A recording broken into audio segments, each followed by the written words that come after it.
objeto aqui. O conjugado hermitiano desse objeto é menos I sobre 4. Conjugado hermitiano do sigma barrado Mi, que é o próprio sigma barrado Mi. Conjugado hermitiano do sigma Mi, que é o sigma Mi. Cada sigma só tem matrizes hermitianas e identidade, então é tudo hermitiano. Tudo matriz de Pauli. Menos sigma barrado Mi, sigma Mi. E aí o que eu fiz? Troquei a ordem aqui. Vamos ensinar o menos aqui, vamos mais aqui, o menos aqui. Isso aqui é justamente o gerador sigma mini na representação 0,5. Tá claro?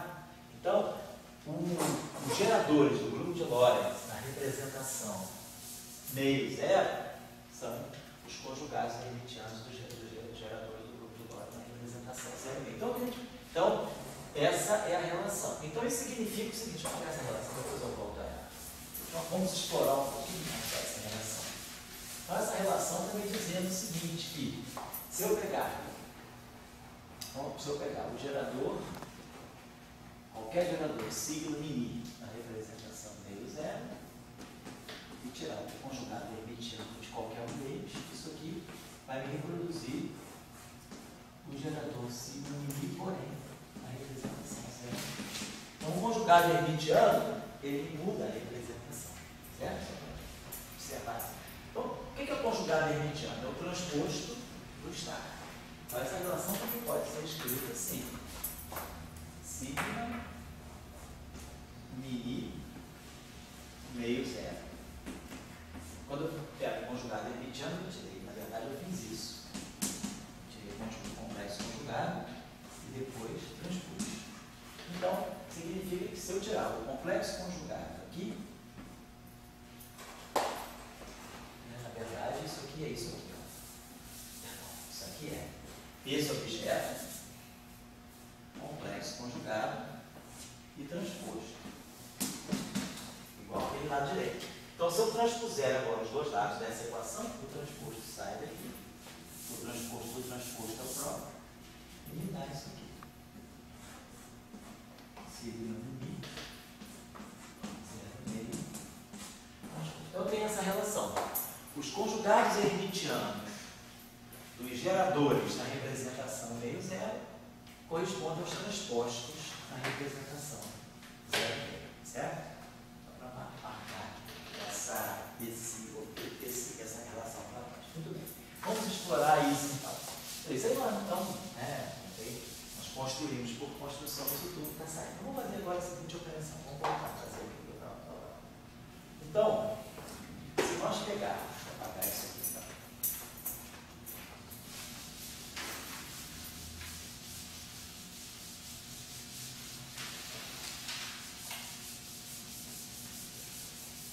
Fazer assim para mais geral. Então vamos fazer o seguinte, vamos pegar a transformação de Lorentz na representação meio zero. Então se eu pegar o expisor que se transforma na representação meio zero desse modo exponencial, que ficou I sobre 2, ômega kappa lambda, sigma,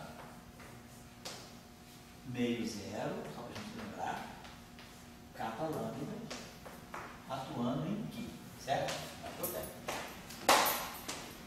Vamos tirar então o conjugado hermitiano, vamos tirar o conjugado, não o conjugado hermitiano, o conjugado complexo dessa relação. Então, o conjugado complexo dessa relação está me dizendo isso. Ó. Complexo conjugado, I sobre 2 fica menos I sobre 2, ômega kappa lambda é real, e vou tirar o conjugado complexo dessas matrizes geradoras aqui. Então, vou tirar os conjugados complexos dessas matrizes aqui, e aqui isso aqui. O que nós estamos observando, então? Eu posso juntar esse termo. Então, o que nós estamos observando? Se eu pegar a representação meio zero e tirar o conjugado complexo dela, trabalhar nesse espaço complexo conjugado, quem são os geradores do grupo de Lorentz nessa representação? Geradores do grupo de Lorentz tem que ter sempre essa estrutura. I sobre 2, ômega, gerador. Então, esses objetos aqui, menos sigma meio zero kappa lambda estar, esses objetos aqui são os geradores do grupo de Lorentz nessa representação. Como é que eu vejo o gerador do grupo de Lorentz? Tem que ter sempre essa estrutura. Ó. I sobre 2, gerador, eu tenho que trazer esse sinal menos para cá. Então isso aqui adquire a estrutura certinho. Ó. I sobre 2, parâmetros, geradores. Então nessa representação, os geradores do grupo de Lorentz são esses objetos aqui. Tá? Então chegamos a esse resultado aqui.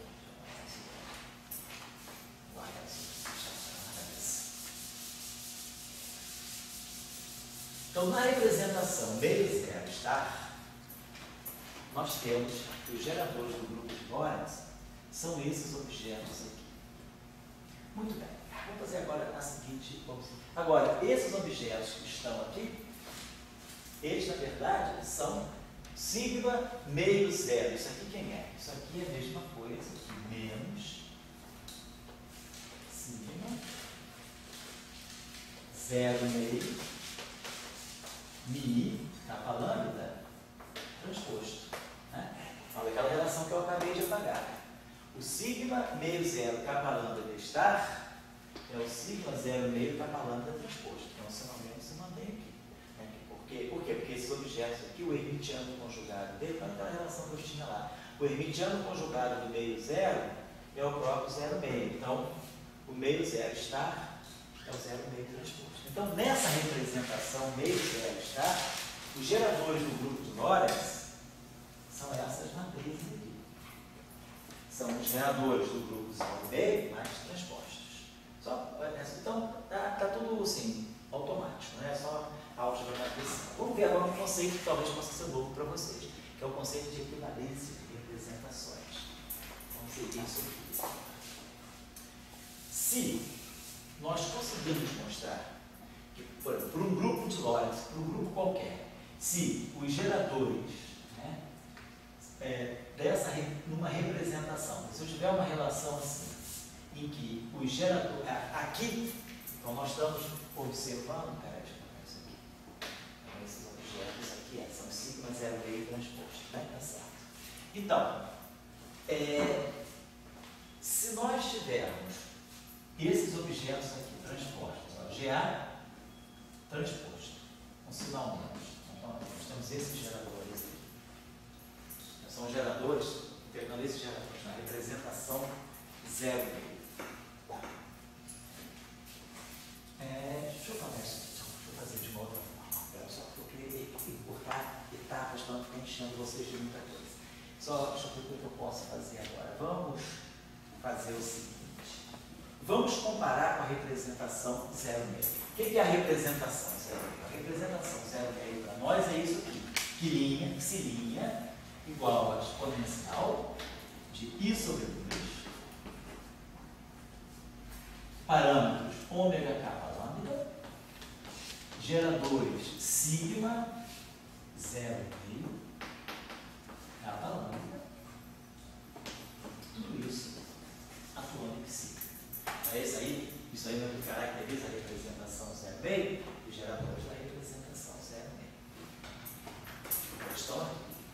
O que está acontecendo? O que nós estamos observando? Que quando eu pegar a representação meio zero estar, os geradores dela estão ligados com esses geradores aqui. Só que não são eles próprios, são menos eles transpostos. Então, o que nós estamos querendo dizer é o seguinte: os geradores, né, da representação meio zero estar, isso aqui, ó, meio zero estar, eles, na verdade, são, então, na representação meio zero estar, esses geradores aqui são esses caras aqui, ó, meio isso aqui é menos isso, então, vamos tirar isso. Então, o que eu estou querendo dizer, a relação que eu estou querendo colocar para vocês é essa, que na representação, acho que eu botei besteira aqui, ômega capa lambda, sigma era meio zero estar. Meio zero estar é o zero meio transposto. Isso que eu tinha colocado, é o zero meio transposto. Então, o que nós estamos mostrando é que os geradores nessa representação, os geradores são praticamente aqueles geradores, só que com o sinal trocado e transpostos. Isso é importante. Então, o que nós vamos querer fazer é o seguinte, vou fazer isso com um cálculo rápido. Vamos pegar esses objetos aqui, sigma, vamos pegar os geradores da representação 0,5, esse daqui, sigma cada lambda, pegando esse gerador aqui. Então, nessa representação, eu queria só botar uma matriz aí de uma transformação de singularidade. Então, nós estamos mostrando, mais uma vez, então, só para ver se eu não fiz nenhuma besteira mesmo. Os geradores da representação meio zero complexo conjugado são os geradores da representação 0,5 transpostos e com sinal menos. Perfeito. Então, vamos ver a seguinte observação. Se eu pegar esses objetos aqui, ó, sigma meio zero, vamos pegar esses objetos aqui, esses geradores aqui, sigma meio zero, está. São esses aqui que nós partimos daqui. E vamos comparar com esses geradores aqui. Sigma 0,5 capa lambda transposto. Um sinal menos.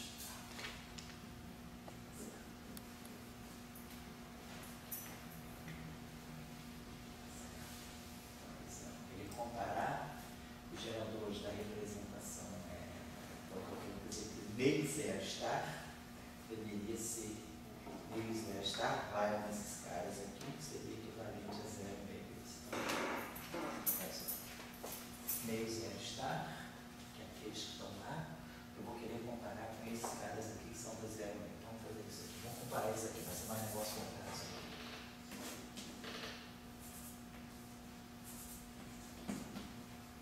Então vamos comparar esses geradores aqui, só para a gente ter uma ideia. Gerador sigma 0,5 com sigma 0,5 transposto. Então, se vocês lembrarem bem, quando nós pegarmos um boost, quem são os boostos? Os boostos eram sigma 0i. Nessa representação aqui, a representação 0,5, né, os boostos eram esses objetos aqui, ó. I sobre 4, sigma barrado kappa, sigma lambda, sigma lambda, sigma barrado kappa. Então, esses objetos aqui são os geradores nessa representação. Beleza? Isso sobre 4, isso aqui. Se eu pegar um boost, isso aqui é 0, isso aqui é I. Então vai ficar I sobre 4, identidade, sigma I, menos sigma I, identidade. Esse aqui é identidade, esse aqui é 0, I, menos, isso aqui é menos I, 0. Então vai ficar mais. Tá certo? Vai ficar 2i, 2i, fica I sigma sobre 2. Então, um boost nessa representação é I sigma, matriz de Pauli, sobre 2. Se eu pegar a matriz de Pauli e transpuser, então, vou comparar com essa representação, seria menos I matriz de Pauli transposto sobre 2. Então vamos observar que existe a seguinte relação entre as matrizes de Pauli e as matrizes de Pauli. Agora a gente tem um problema assim, matrizes de Pauli e suas transpostas, e menos as suas transpostas. Vamos pegar a matriz sigma x. A matriz sigma x é simétrica. Então, menos transposto dela é menos 0. A matriz sigma i é antissimétrica. Então, o transposto dela é menos 0. Então, menos o transposto dela é mais 0. E a matriz sigma z é simétrica. Então, menos o transposto dela é menos 0. Então, nós vamos observar o seguinte. Para as matrizes de Pauli, existe a seguinte relação. Existe uma matriz R. Se eu pegar a matriz de Pauli e multiplicar por R menos 1, eu posso obter menos a matriz de Pauli transposta. Então, existe uma matriz R geral que, atuando em qualquer matriz de Pauli, por uma transformação de similaridade, ela me leva menos a matriz de Pauli transposta. Vamos colocar assim. Então, isso significa a seguinte coisa, que se Se eu pegar R sigma x, posso multiplicar direito por R, tiro esse R daqui, esse R menos 1, boto esse R aqui. Então, se eu pegar sigma x, eu vou ter R sigma x é menos sigma x R, porque sigma x é simétrico. Se eu pegar essa mesma relação para sigma y, eu vou ter que R sigma y é igual a sigma y R. Por quê? Porque a matriz sigma y é simétrica. E se eu pegar essa mesma relação para sigma z, sigma z é simétrica. Então, essa relação aqui é. Então, o resultadinho geral das matrizes de Pauli. Existe uma matriz de Pauli única que faz sempre esse trabalho para nós. R sigma i R menos 1 é igual a menos sigma i. O que é essa matriz R? Basta ser qualquer matriz proporcional a sigma y. Por quê? Porque sigma y anticomuta com sigma x. Sigma y anticomuta com sigma z. E sigma y comuta com sigma próprio. Então, qualquer matriz que seja múltipla de sigma y faz esse trabalho para nós. Então, a gente pode escolher a matriz de sigma y. Essa matriz aqui, ó, ela faz exatamente esse trabalho para nós. Ela é capaz de realizar essa transformação de singularidade. Então, o que nós estamos dizendo com isso? Então, nós estamos chegando a essa conclusão. A matriz, fazer qualquer matriz proporcional a sigma y, em particular essa matriz aqui, que é 0, 1, menos 1, 0, ela conecta por uma transformação de singularidade as matrizes de Pauli com as suas menos transpostas. Então, o que significa isso, em termos de teoria de Deus? Isso significa que, nessa representação 0, meio, os geradores são sempre as matrizes de Pauli, seja para os bustes e para as rotações. Para as rotações é o quê? Epsilon i jk sigma k sobre 2. Então, seja para os bustes e para as rotações de Lorentz, rotações espaciais, os geradores na representação 0, meio, são sempre as matrizes de Pauli. O que eu vou fazer aqui vai ser exatamente aquilo, só que menos transposto. Então, isso significa que existe uma matriz R, que é justamente essa matriz aqui, que me faz essa passagem. Ela me leva esses geradores para esses geradores. Mas esses geradores aqui, então esses geradores aqui, eles vieram daqui, ó. Quando eu pegar, deixa eu apagar essa aqui agora, isso aqui para nós.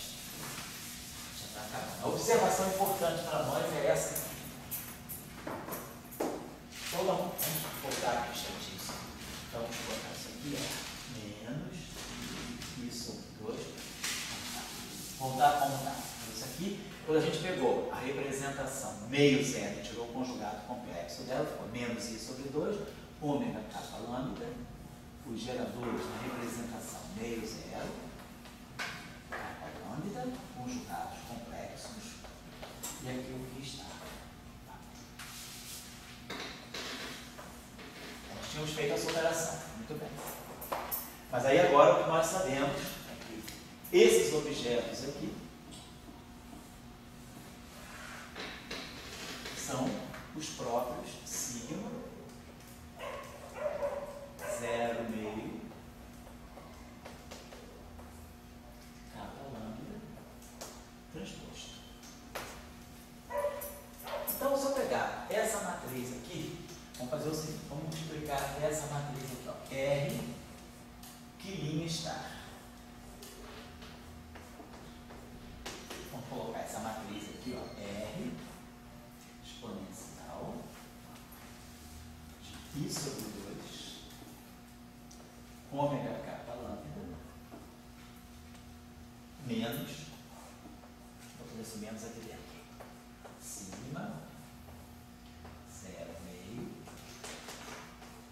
capa lambda, essa matriz aqui toda transposta, e aqui está. Então, multipliquei a esquerda por R, perdão, a esquerda por R. A relação que nós temos é essa aqui. E podemos inverter essa relação, podemos escrever essa relação desse modo aqui, ó. R menos 1, sigma I transposto. R é igual a menos, ou igual a sigma. Esse menos aqui. Então, se a gente multiplicar, ao contrário, inverter aquela relação, multiplica por R menos 1 por R. Então, R é menos 1 menos sigma I transposto. R é igual a sigma I. Então, vamos pegar essa relação aqui e multiplicar por R. Vamos multiplicar por R menos 1. Pela mesma R menos 1 que está lá. R menos 1. E aqui, como isso aqui? Posso botar aqui a identidade. Boto aqui R vezes R menos 1. Tá? Agora, isso aqui está exponenciado. R menos 1, exponencial R. Todos nós sabemos que quando a gente tem essa combinação, R menos 1, exponencial de uma matriz, vezes R, isso aqui é a mesma coisa que a exponencial de R menos 1, matriz R. Né?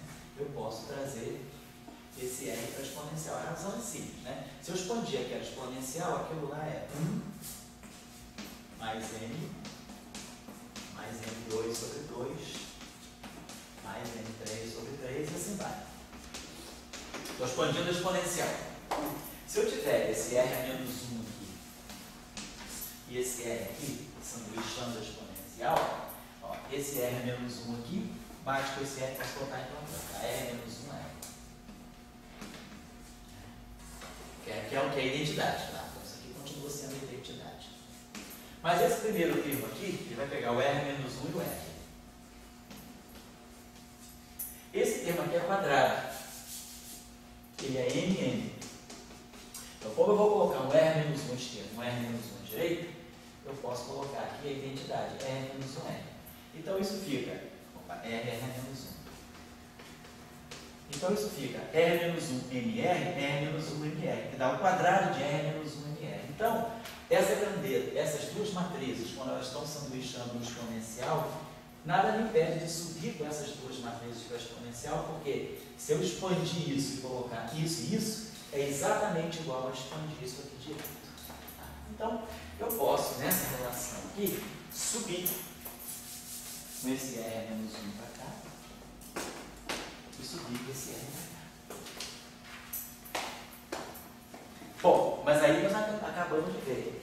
Como esses objetos aqui são todos matrizes de Pauli, R menos 1 vezes qualquer objeto desse vezes R, que é o transposto, vai dar a própria matriz de Pauli. Vai dar essa relação aqui. Então, esse objeto aqui, R é menos 1, sigma, 0, meio transposto. R é a mesma coisa, menos transposto, é a mesma coisa que sigma, 0, meio. Então, isso aqui vai ser exponencial de sigma, 0, meio. Então, ó, esse objeto com essa matriz aqui, então se eu pegar o objeto da representação meio 0, tirar o complexo conjugado dele, mas multiplicar por essa matriz, esse objeto como um todo, ele se transforma exatamente na representação em si. Então, o gerador é o mesmo. A lei de transformação dele vai ser a mesma. Então, isso está me indicando, pela análise dos geradores do grupo de Lorentz, que R é menos 1. Na verdade, quem é R é menos 1? É o inverso dessa matriz.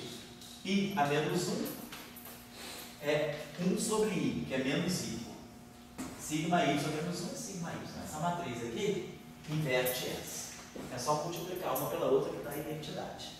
Então, se eu pegar essa matriz, menos I sigma Y,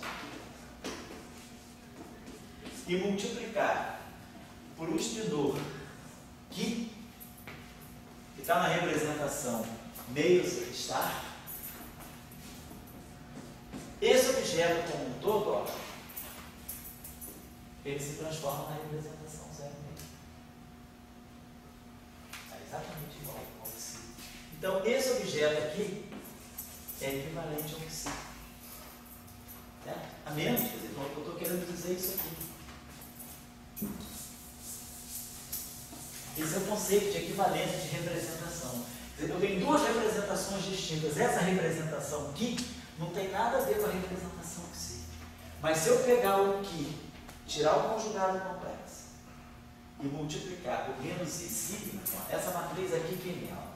Essa matriz aqui, ó, é 0, sigma y é menos I, então, menos 1, 1, 0. Se eu pegar essa matriz aqui e multiplicar por Q1 estar, Q2 estar, eu vou obter esse objeto aqui, menos Q2 estar, Q1 estar. Esse objeto aqui, do ponto de vista das transformações de Lorentz, ele se transforma exatamente como isso.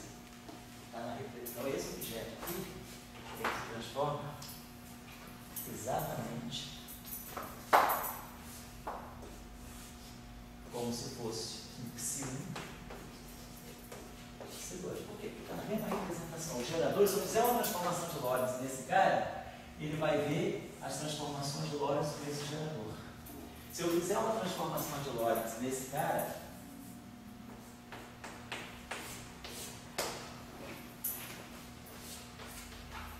esse objeto, ele percebe a mesma transformação de Lorentz que aquele objeto em si.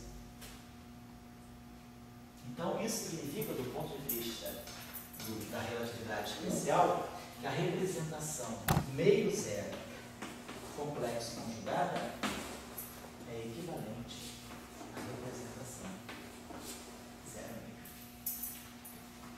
Isso tem um significado físico especial. Isso vai dizer que o conjugado complexo do neutrino é o neutrino, é o antineutrino. Ou seja, isso aqui está querendo me dizer que a antipartícula, nós vamos entender por quê, a antipartícula tem a carga oposta da partícula. Então, esse resultado vem da relatividade especial.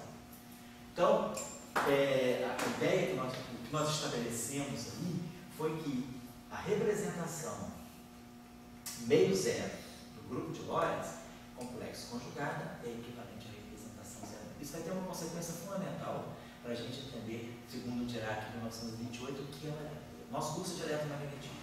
Então, nós queremos entender qual é a teoria microscópica para o portador da carga elétrica. O portador da carga elétrica fundamental é o elétron. Então, nós temos que entender o que é o elétron. Então, esse resultado já começa a mostrar o que é o elétron do ponto de vista da relatividade especial. Nós, ao compormos a equação de Dirac para o elétron, nós vamos ter que relacionar essas duas representações. E aí, esse resultado aqui vai ser crucial para nós.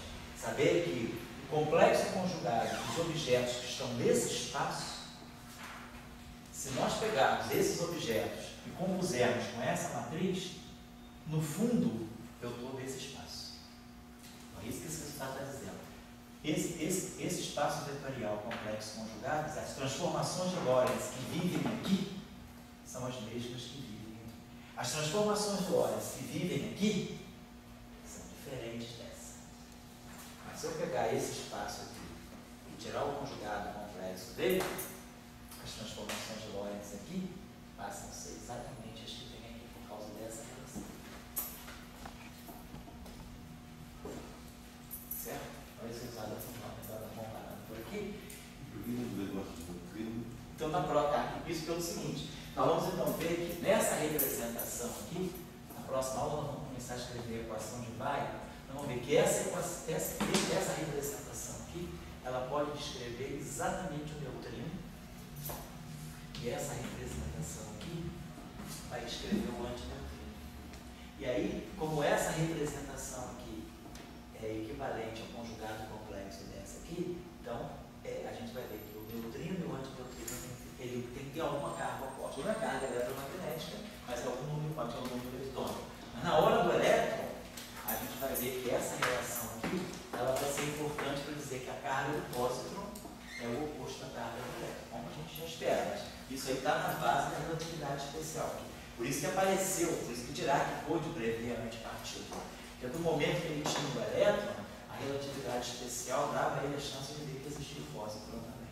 Apesar de que ninguém sabia que nem existisse pósitron, mas ele entendeu a existência do pósitron a partir da localização do elétron dentro do grupo de Lorentz. Essa é a discussão que vamos fazer na próxima aula. Então, na próxima aula vamos começar a compor E aí nós vamos entender que nessa representação aqui, nós colocamos os chamados férmions de Weyl left, aqui os chamados férmions de Weyl right. Tá? E aí essas matrizes, sigma e sigma amarradas, elas vão ter uma grande importância para nós nesse sentido. É claro? Está bem confusa a aula de hoje, é muita informação, né? Mas dá para vocês agora aí, eu dei todos os caminhos, né, essenciais, né, para vocês fazerem. É só uma questão de. Pura matriz, é só uma questão de covariantização. Então, próxima aula, semana que vem, hoje é dia 5. Então, próxima aula, vamos dizer assim, em termos presenciais, eu poderia dizer que é a última aula, mas eu vou continuar até o ano novo, o Tchalka vai estar por aí, eu vou continuar dando as aulas. Para poder, eu vou deixar gravado. Então, eu quero ir além, quero terminar bem a equação do Dirac. Então, não precisa, a última aula que vem, a semana que vem, a última aula. Eu vou fazer uma tabelinha dos dias que eu vou fazer a possível continuação de gravações das aulas finais desse curso. E aí, quem quiser vir assistir, vem. Quem não quiser, vai estar gravado. Vamos fazer o mesmo esquema. Vem, a gente vai atualizando e botando no site para vocês, tá bom? Professora, a ideia que você vai dar nesse mesmo horário? A minha ideia é ser sempre final de tarde, é que aí a gente pode ser até 5 horas também. 5 às 9, de 4 às 8, então alguma coisa sempre final da tarde. Na quarta-feira. Quarta-feira vem normal. Mas aí o senhor faz o esquema de domingo, sempre mandar. Ah, pode deixar. Eu não esqueço de você. Então, de vez em quando até uma musiquinha.